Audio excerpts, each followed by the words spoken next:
Good morning, children. Welcome back our next science class. So, students, in last class we finished our chapter 70. Now today we start our chapter number 1, sources of food of revision. Okay. So start topics to be discussed in the chapter are need for food, खाने की आवश्यकता, sources of food, खाने के स्रोत, eating habits of animals, खाने की जो animals की जो खाने की आदत होती है उनके बारे में, फूड चेन खाद्य श्रृंखला, steps to avoid wastage of food, और जो खाना वेस्ट होता है उसके लिए क्या क्या स्टेप्स हमें करना है उसे पढ़ेंगे. Okay. So first topic is need for food, खाने की आवश्यकता. Food is one of the basic requirements for sustains of life. देखिए हम सभी जानते हैं जो खाना होता है सभी के लिए, ह्यूमन बींग्स, एनिमल्स, प्लांट, सभी के लिए जो खाना होता है एक बेसिक आधारभूत जरूरत होती है. All living beings need food and they fulfill this need from different sources. वो जो सभी लिविंग बींग्स होते हैं उन्हें खाने की जरूरत वो उसको पूरी कैसे करते हैं, अलग अलग सोर्स से प्राप्त करके करते हैं. So green plants make their own food through a process called photosynthesis. जो ग्रीन प्लांट होते हैं, जो हरे पौधे होते हैं, वो अपना खाना खुद बनाते हैं ड्यूरिंग फोटोसिंथेसिस, जिसे बोलते हैं हम फोटोसिंथेसिस या प्रकाश संश्लेषण की क्रिया बोलते हैं. हम सभी जानते हैं प्रकाश संश्लेषण की क्रिया वह होती है जिसमें प्लांट, हरे जो पत्तियां होती है पौधों की, जो हरे पौधे होते हैं वो सूर्य की उपस्थिति में CO2 की प्रेजेंट में वाटर के साथ अपना खाना बनाते हैं, जिस प्रोसेस को बोलते हैं हम फोटोसिंथेसिस या प्रकाश संश्लेषण. They are therefore called autotroph, जिन्हें क्या बोलते हैं हम ऑटोट्रॉफ्स बोलते हैं. वो प्लांट जो अपना खाना खुद बनाते हैं उसे बोलते हैं हम autotrophs. Human and animals derive fruit from plants and other animals, और यही ह्यूमन और जो एनिमल्स होते हैं या दूसरे और अदर एनिमल्स होते हैं वो खाने के लिए किस पे डिपेंड रहते हैं, या दूसरे प्लांट जो होते हैं वो क्या होते हैं, दूसरे मतलब खाने के लिए प्लांट्स पे डिपेंड होते हैं. दे आर कॉल्ड हेट्रोट्रॉफ, जिन्हें बोलते हैं हम हेट्रोट्रॉफ. जो अपना खाना खुद बनाते हैं वो केवल एक ऐसा ही लिविंग बींग्स जो है प्लांट जो अपना खाना खुद बनाते हैं जिसे बोलते हैं हम ऑटोट्रॉफ. उसके अलावा दूसरे other animals, other plants, other human beings, ये सब अदर में जो आते हैं ये अपने खाने के लिए दूसरे प्लांट पर डिपेंड रहते हैं जिन्हें बोलते हैं हम heterotroph. The vital substance present in the food that human body require are called nutrients. और जो सब्सटेंस खाने में जो सब्सटेंस प्रेजेंट रहते हैं और जो ह्यूमन बॉडी के लिए आवश्यक होते हैं जिन्हें बोलते हैं हम न्यूट्रिएंट्स बोलते हैं, या हिंदी में बोलते हैं उन्हें पोषण. ओके.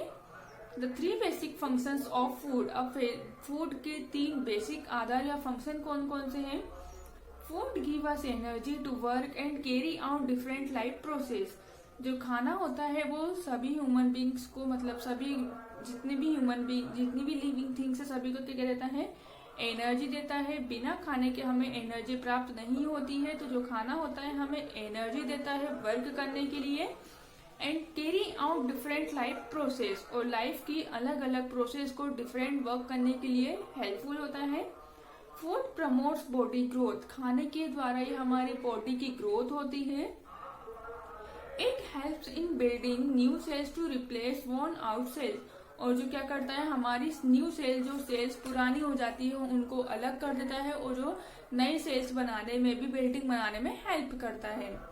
फूड गिव अस प्रोटेक्शन अगेंस्ट मेनी डिसीज, और खाने के द्वारा ही हमें बहुत सारी डिसीज जो बीमारियां होती है उनसे प्रोटेक्शन करता है, बचाता है. The nutrients present in our food help us fight against disease to remain healthy and active. और जो न्यूट्रिएंट्स होते हैं खाने में, जो न्यूट्रिएंट्स होते हैं उन्हीं के द्वारा हमें क्या होती है, बीमारियों से बचाते हैं. वही न्यूट्रिएंट्स हमें हेल्दी रखते हैं और हमें एक्टिव रखते हैं. सो स्टूडेंट्स, आया आप लोगों को समझ में कि खाने की जरूरत हमें क्यों होती है. Need for food, the basic function of food, मतलब जो खाने की जो बेसिक फंक्शंस है वो 3 है. खाने से हमें एनर्जी मिलती है कुछ वर्क करने के लिए, जिससे हमारी डिफरेंट लाइफ प्रोसेस कंटिन्यू चलती है. खाने के द्वारा हमारी ग्रोथ होती है, न्यू सेल्स बनती है पुरानी सेल हटकर, और खाने के द्वारा ही हमें अनेक प्रकार की बीमारियां होती है उससे भी बचाव होता है. Second topic, sources of food. अब खाने के स्रोत, सोर्सेस मीन्स होता है खाने के स्रोत. We obtain food mainly from plants and animals.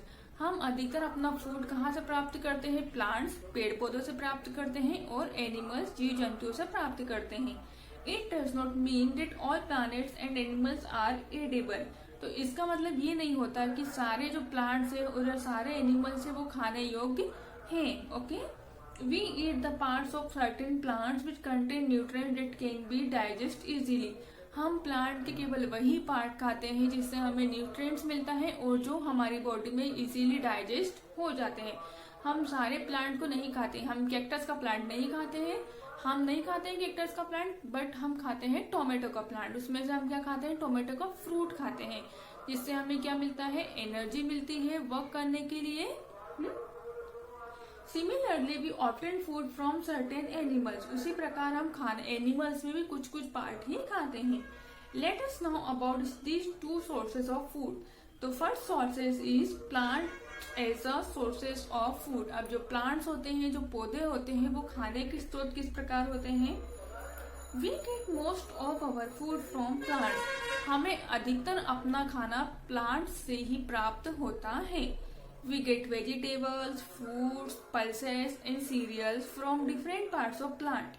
हमें प्लांट से वेजिटेबल्स प्राप्त होती है, सब्जियां प्राप्त होती है, फ्रूट्स फल प्राप्त होते हैं, पल्सेस दालें प्राप्त होती है, एंड सीरियल्स अनाज प्राप्त होता है from different part of plant. Plant के अलग अलग पार्ट से। The parts of plant which can be eaten raw और in a cook from are called edible parts. Plant का वह पार्ट जिसे हम कच्चा भी खा सकते हैं या उसे फ्राई या कुक्ड करके खाते हैं, पका कर खाते हैं, जिसे बोलते हैं हम उसे एडिबल पार्ट या खाने योग्य part. Okay, so student, that's all for now. We will continue in next class. Thank you. Have a nice day.